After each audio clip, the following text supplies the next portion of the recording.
You set the flight altitude of the planned flight with the flight altitude selector on the cabin pressure control panel.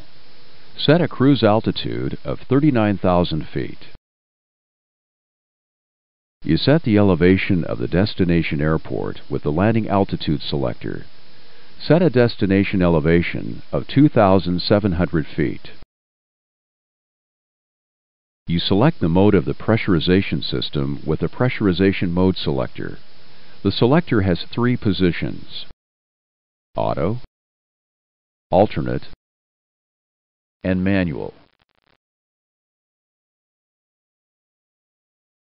The outflow valve position indicator shows the position of the outflow valve for all modes of the pressure controllers.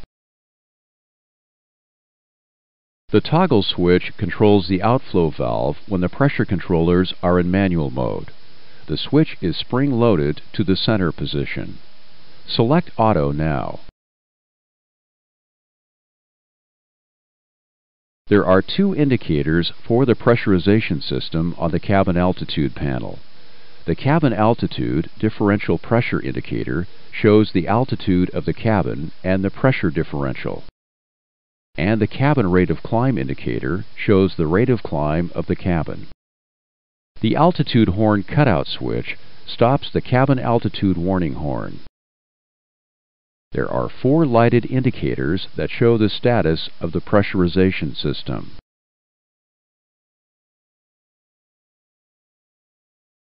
To see how the pressurization system operates during a normal flight, you will now plan and complete a flight from home airport to vacation airport.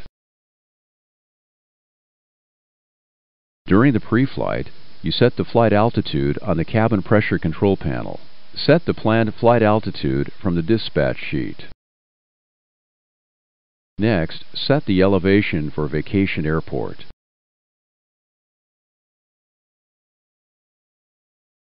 Last, make sure the pressurization mode is in auto and the auto fail light is extinguished.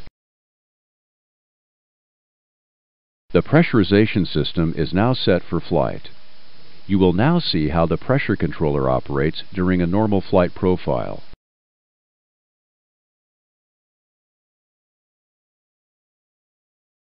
While parked on the ground and during taxi with low engine thrust, the pressure controller fully opens the outflow valve to depressurize the airplane.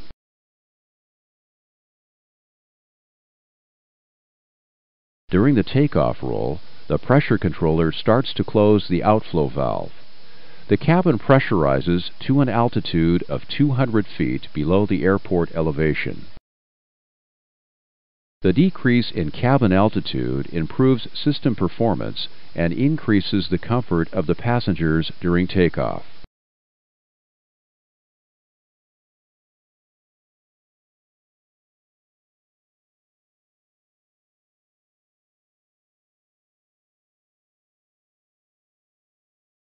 While in flight, the pressure controller uses the outflow valve to control the cabin altitude.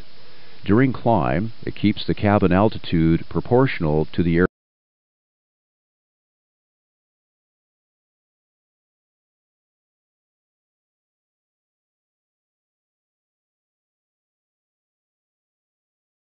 But if the differential pressure is at the maximum, the cabin altitude changes to keep the differential pressure at the correct limit.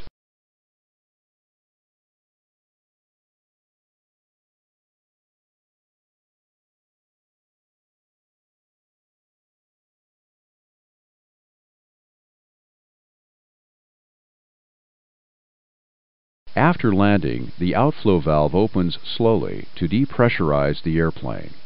After flight, there is no flight crew action for the pressurization system.